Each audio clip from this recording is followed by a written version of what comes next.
Hello, Smite fans. Welcome to the SPL Week 5 pre-game show. It's Thursday. I'm Bart, and that's Tom. Yes, it is. And, well, hey, what do you think about this week? I think, did you pick any 50-50s this week? I actually did pick a 50-50. I picked Legion of Carrots is going to take the first game, and TSM will take the second. Wow, really? Over TSM? Wow, on a limb. Yes. Going on a limb for the Carrots. Yeah, and I don't think they got two in a row, but I think they could sneak It's one. an interesting game, right? Interesting week, I'm sorry. Right. Yeah, I think I have it all one-sided this week. A little bit of that gaming the system, a little bit of that. I actually do think this is pretty one-sided. Yeah, I mean, I have historically been the one a little more reckless. I've been the 50-50 guy. And this week, I had filled out 2 O's down the board, and then I looked back and I said, I think Does that really mean? Does that represent the Tom Badinger ideals? Well, it wasn't even about that. I just looked at it and said, you know what? I believe in DJ Pernicus. There you go. Believe in the Pern. Well, our first match today on this Thursday is going to be out of Europe. Let's take a look at the European standings overall here. You'll see it's Fnatic and Titan tied at the top at 6-2 apiece. Epsilon Esports at 5-3, tied up with London Conspiracy. The 4-4 squads, Trig Esports and Team Dignitas, and then, of course, the bottom side, Upcoming Stars. A couple of big wins, but nothing really cooking so far this season. And the Night's Watch as well, 0-8 in Europe here. But today's matchup, well, Tom, what do you think? Fnatic Dignitas? I mean, Fnatic. Fnatic, yeah. I mean, it seems like a Fnatic game. Yeah, I mean, this one I think is pretty cut and dry, Bart. Fnatic versus Team Dignitas. Team Dignitas has been a team that has been wildly inconsistent, both over the whole schedule and inside their individual games. And Fnatic, well, they kind of just win. So I think a lot of the times they did drop that game to Upcoming Stars. They did, yeah. But I think, all in all, I think Fnatic is just more consistent, and consistency beats this yellow and black Dignitas. Yeah, Fnatic has, generally speaking, this squad, they've been together a long time. They've played at a very high level in Europe for some time. They've been excellent at LAN for about 2 years now. Right. They have that kind of driving furnace of emotion in Marcus, aka Reels, as well as Yoao Maniac. Oh, yeah. So, like, they kind of have the right pieces to be almost this dynasty in Europe right now. And yeah, even though they seem to be so far ahead, Titans put up a really good season as well. Titan has been putting up a really good season, and I think what will come down in the long stretch will just be the many steps that SK, now Fnatic, have taken to get here. Okay. And Titan is a little more wet behind the ears. You see, Fnatic has really, they used to be known as just a LAN team, and their online performance suffered, and Titan, very much the same. They did what they could in the Challenger Cup, and then they turned up in their pivotal moment against Cloud9 and some of the regionals, and now they're sort of learning how to, ups and downs of the pro life. Fnatic have already seen that. Fnatic have already come and gone with SK Gaming, and now they're entering a new era of dominance. So I think Fnatic is really on the up and up here. Titan maybe have to read a couple more chapters. Yeah. The two teams at the top of Europe, Fnatic, maybe the more steady one, stable, perhaps for now. But their opponents today, Team Dignitas. Kind of the other end here. Right. Still really looking to prove themselves as a contender in Europe. They've struggled a bit this season. There's a squad. It's Variety, Frostiak, Shadow Nightmare, Frezzo this split, and Young Bay. These names should, I think, be better than their record indicates. Yeah, I mean, there's a lot of tenured talent on this roster, Bart, but the key point is that they're tenured talent, but not together necessarily. Yes, agreed. I just referenced that Fnatic have been together through multiple sponsor changes, multiple hardships. They've just switched roles, not really switched players unless absolutely forced to. Here, Team Dignitas, we've seen Young Bay on a multitude of teams, we've seen Frezzo on a multitude of teams, Shadow Nightmare. A lot of these players have come and gone from different teams.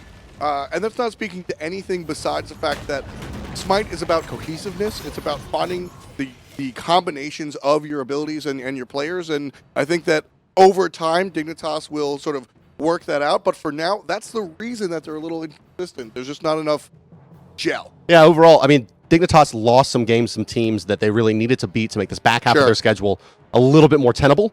But they have to beat really the top teams in Europe now for the rest of this split to have a good shot at making it to LAN. And it starts here with finding a way to beat Fnatic. But let's see what you guys picked at home in the SPL season ticket. Ticket holders are taking Fnatic. Yeah, Fnatic, as I said, definitely upper hand on the card here, Fnatic versus Team Dignitas. Now, it's worth noting, as we said before, Fnatic was one of the first teams, the second team exactly, to drop the game to Upcoming Stars. Yes. Upcoming Stars has 2 wins, one off Trig and one off Fnatic. So they're not infallible. They can lose. And Dignitas is, by and large, regarded as a better team than Upcoming Stars. So. Well, Tom, unfortunately, no one is with you on that one, because Fnatic takes this 1 and 2 for all of our analysts. Me too. Including you. Me too. But hey, you did a good job. You tried. You tried to make it. No, I think you're right. There is a chink in that armor, right? There is a way to beat Fnatic. It's an early game oriented lineup that's pretty much all in, is how Stars did it.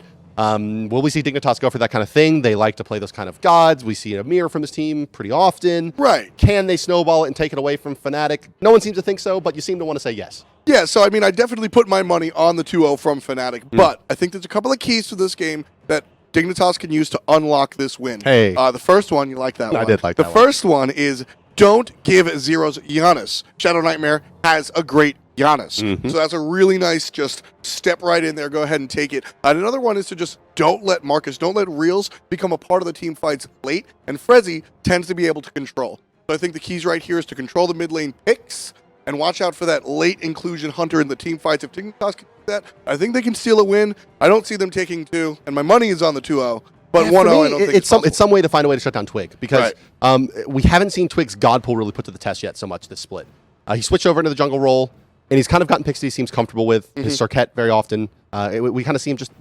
The team is so good, Fnatic is so good that their opponents are forced to not kind of target ban a specific player, but maybe there's a way there to get Twig into an uncomfortable position, because it just doesn't have the reps on a jungler. And we've also actually seen that in the future. I might take away my control Reels key and shift that into a control Twig key, because we've seen that both at LAN and online. If you keep Twig down, if you keep the assassin out of the conversation, all of a sudden, Fnatic has nothing to talk about.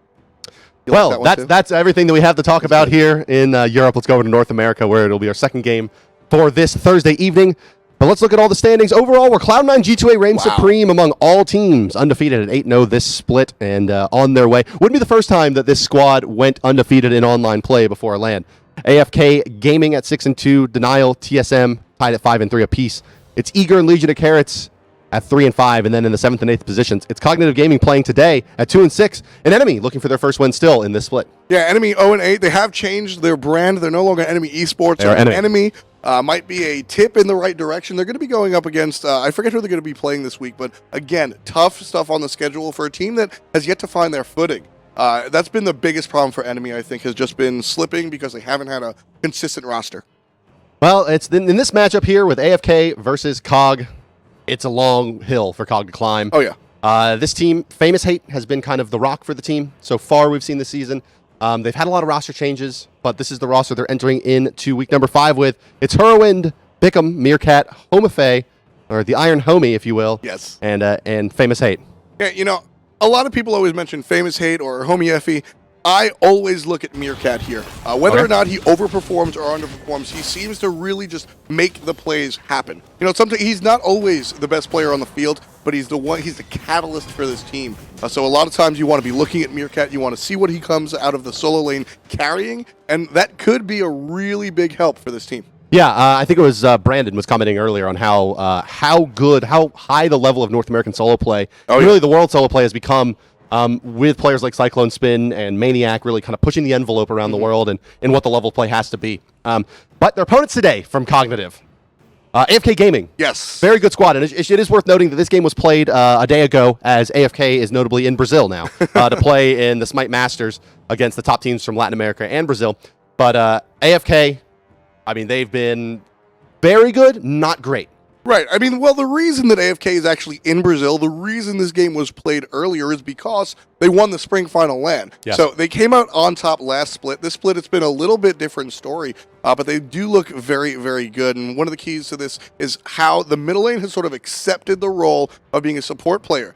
Kiki Sochiki have really just sort of embraced similar to what we saw from Eager then Dignitas with Gnaw. Exactly. Sort of embraced the fact that, hey, I am not quite the burst mage that a lot of these other players are. That's fine because we can work around it, and it's all about the team. And it's very interesting the way this team plays. They shift things, which makes the enemy team respond. So Cognitive has to look at AFK specifically to this team, not just play another game of Smite. Yeah, and well, the thing that seems to characterize AFK's play is their solo liner, Kiki Sochiki, and then the mid lane, I'm sorry, Cyclone Spin out of the solo lane. Oh, yeah. Those rotations coming out early and often, and their strength at kind of that first respawn of your buff camps at the second spawn, I'm sorry, the third spawn of the mid camps. They tend to steamroll their opponents there with unpredicted rotations out of the solo lane with gods that you're not used to seeing. Oh, yeah. And that really tends to break things down for them, and an early game focus of their mages in the mid. I think you hit the nail on the head right there. Gods they're not used to seeing. Yeah. Cyclone Spin routinely brings out gods that just either aren't prominent in the meta, aren't prominent in what plays or what anybody plays. I mean, we saw a spectacular performance out of him at LAN playing Sun Wukong, and he responded, I haven't really played I hadn't played it. Just picked it because he didn't want Divius to do it. Same thing with the Yao Kwang. And that's what we hear when we interview the players, right? We have Incon on after they win in those Curse Voice player interviews. You'll hear him talk about, right? Like, we don't really draft for Kiki's pick. We just pick it last, and he tells us what he wants to play. Right. There's no real strategy going into it often. It's like, at most, it sounds like they're like, you got to play a magical. And he's like, oh, okay, pick me Anubis. Which, I mean, that works. A lot of times people look at esports and it's very analytical, and there's a lot of numbers that go into it. But don't forget how mechanical Smite is, and just how important feel can be. You know, individual player skill. There's a lot of you ever talk to a pro player, whether it's a current pro, people like Gandhi or whatnot. There's a lot having to do with just, I feel like I can play Anubis today. This is what I'm feeling. I'm feeling burst damage, and that means a lot more, sometimes more than the ones and zeros on the page. Well, I'm feeling like we should take a look at what the people at home picked for this game. Almost as good. AFK versus COG, and you guys took AFK, and I expected all of us took AFK as well. Yeah, I think this one is a little more cut and dry than the last one. As I said, I put the 2-0 on Fnatic, but held that there could be a chance. I really, unfortunately, don't think that Cognitive has this one. I think that AFK really will take this one to the bank, no problem. Yeah, they steamroll their opponents, and the games that they seem to lose are when that initial surge doesn't seem to break the morale of the enemy team.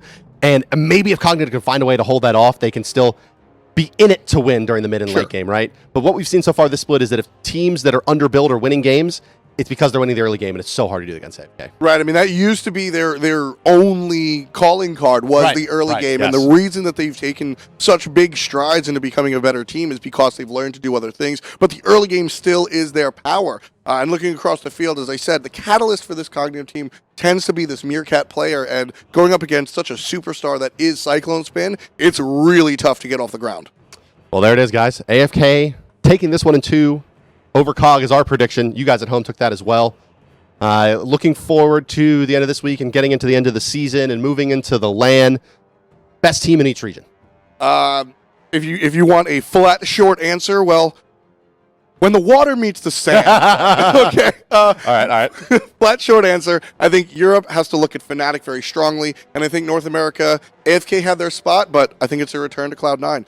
Hashtag King Cog from back in the day. It's almost impossible to call NA right now. It seems like Cloud9, although they're undefeated online, TSM and AFK are definitely threats to that lane. Yeah. I mean, NA I think is a little bit more close of a horse race than Europe. I think it's very easy to say Fnatic is numero uno. I say Cloud9, but as you said, TSM and AFK very much in that conversation. Well, guys, that does it for us for the pregame show here. We'll be moving over to the broadcast, starting with the European games. Let's swing it over to the desk, where it's Kevin, Hinduman, and Marcus, guys. Take it away.